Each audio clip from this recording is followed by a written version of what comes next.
Recording. Recording? Record? This is Big Timber 101. So we've got 6x6 rough sawn beams. Actually, they're 5.5 inches. Testify. Just under 5.5 here. 5.5 inches.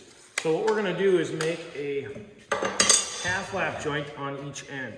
So I've already relieved this half of it, and we want to do the opposite on the opposite end. So if we look at it this way, the tongue is extending this way, which means we're going to cut it out on the top side, okay? So that'll allow us to lay these beams in and run them in series. We're also going to drill 2 holes here, and we're going to pin these beams together. So they're going to half lap and be pinned together. So let's just go over the layout. 5.5 inches from the end is where we want to mark where this cross cut will be. So I've got a 5.5 inch mark, and I'll strike that all the way across. And then depth is actually going to be controlled by our saw blade. We're going to reach as deep as we can, but the depth of that saw blade is, we want to shoot for 2 3/4 inches. We're going to be a little bit shy of that. That'll go right here. If our ends of our boards are cut square, we should be able to use the speed square here and just mark this out. Oh, that's bad. This is what's getting cut away. We want to mark this so that we cut it correctly, okay? We're going to notch this out, and then if we look at it this way, I know I've cut my bottom out here, I'm cutting my top out here, okay? Can't mess that up. As far as cutting this goes, we're going to use same technique we've used for the circular saw with speed square. And I'm going to grab a circ saw here.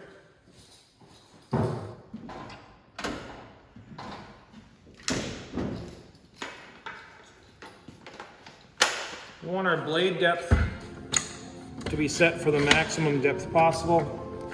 And as I had mentioned, right now, let's see which way can I show it to you best.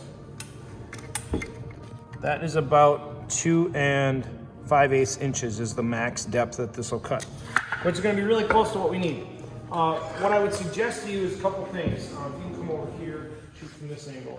I'm left-handed, so I pin with my right hand for the speed square. I wouldn't make your first cross cut on the line. You're going to make a series of cross cuts in here, or relief cuts, so that we can break this away as a block unit. And I would suggest sliding over and being somewhere in the middle. What I want to pay attention to, come in close, is this gap right here. Pin this so it can't move. Maintain 0 gap here so that feels tight. Make sure I'm down to the bed. I want to make sure I run the saw all the way through on the back side.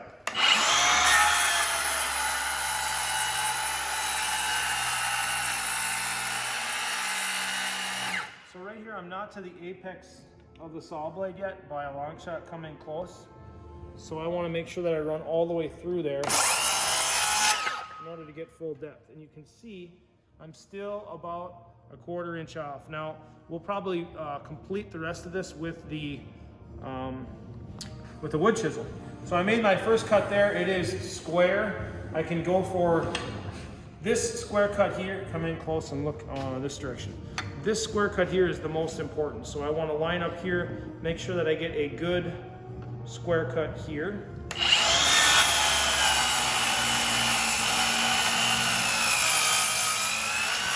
And now, how much to relieve?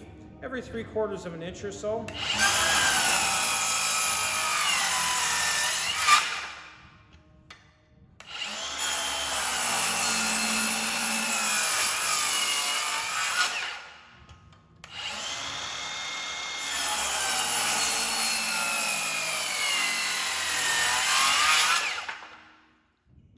This last one I didn't cut quite far enough. You've got to make sure you go through the backside all the way. This is where it's kind of fun and cool. You can take a hammer out. There's a number of ways to relieve these. If you've got good clean wood, these should relieve in really large blocks, okay? If you don't, this is pith or center, I believe. But like on this end, I had the knot or the arm of a tree in here, so definitely not ideal here, no pun intended, but more difficult to work with. So if you've got something like this, just see me, I can help you through that. as far as cleaning this up goes, we're gonna take a wood chisel, 1.5 or 1.25 inches. Okay, we can use this as a wedge here. So come over on this side. Take a look at where the flat of the wood chisel is. It's against the material I want to keep. I can block that out. What I want to do here is I'm going to line up with my line, okay, and make sure that I am flat and parallel, and then I can start driving that wood chisel in. So I want to make sure that I am flat with the, what would I say? That the back flat of the wood chisel is coplanar with that line, something like that right there. You can start to drive that in. I want to really guide the wood chisel, make sure I keep that straight. Keep sending it on its mission. Now before I get to the end here, I'm going to put the flat against the material again. I'm going to drive this down until I get to my line.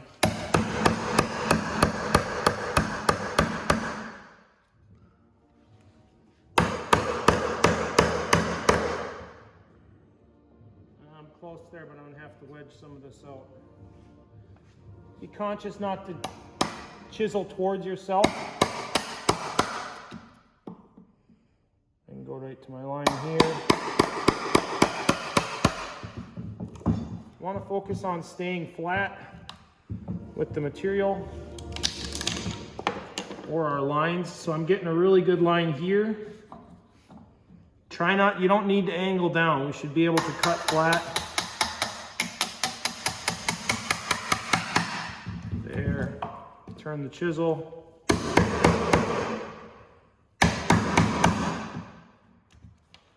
Okay, and we've got a flat here.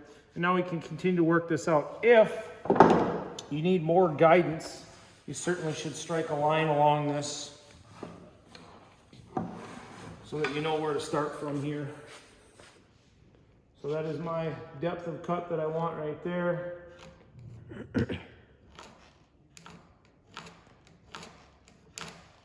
That's going to give me a guide to go off of. I'm a little bit overcut over here, and of course I've got this split to work into here. And this is, again, we're working with rough timbers, so that makes it challenging. But what I would want to do next is cut that down to the depth that I want.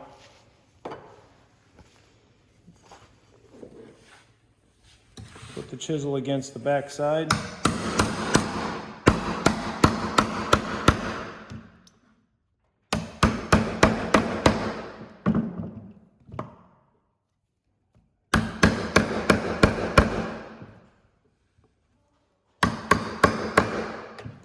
Okay, and I can continue to relieve. Now, on a shorter beam like this, I can probably get away with something like this. On an 8-foot beam, that's going to be a little bit tougher, but it shouldn't move as much on you by any means.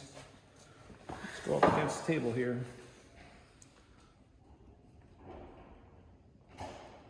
Line up again, make sure the back or the flat back is even with where you want to cut. Start to send it and just keep an eye on it. You can actually guide it through the wood. You can feel it may want to wander one way or another. That first cut is most important.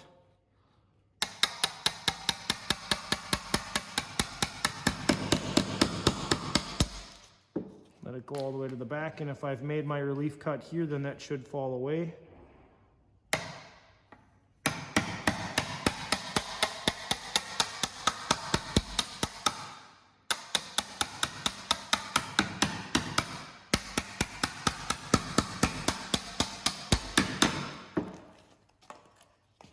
Okay. Take a look at it from this angle here. So definitely can take a little bit more off going into the back.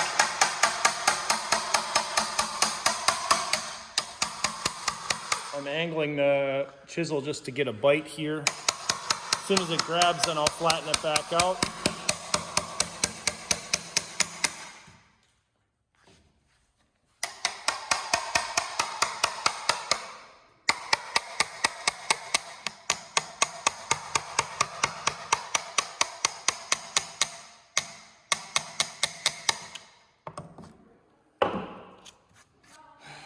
That's decent.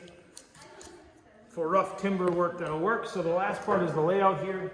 Math-wise, we're going 1.5 inches in from the end of the board and 1.5 inches in from our cross cut. So that is 1.5 and 4 are our two numbers, and then centered on 5.5, which would be 2 3/4. So let's do our centered on 5.5 first. 2 3/4 comes out right here.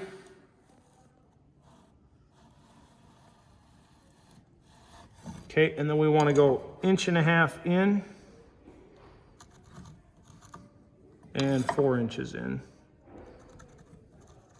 We're going to drill 2 5/16 holes there, and that one would be ready to pin in place. Let's see.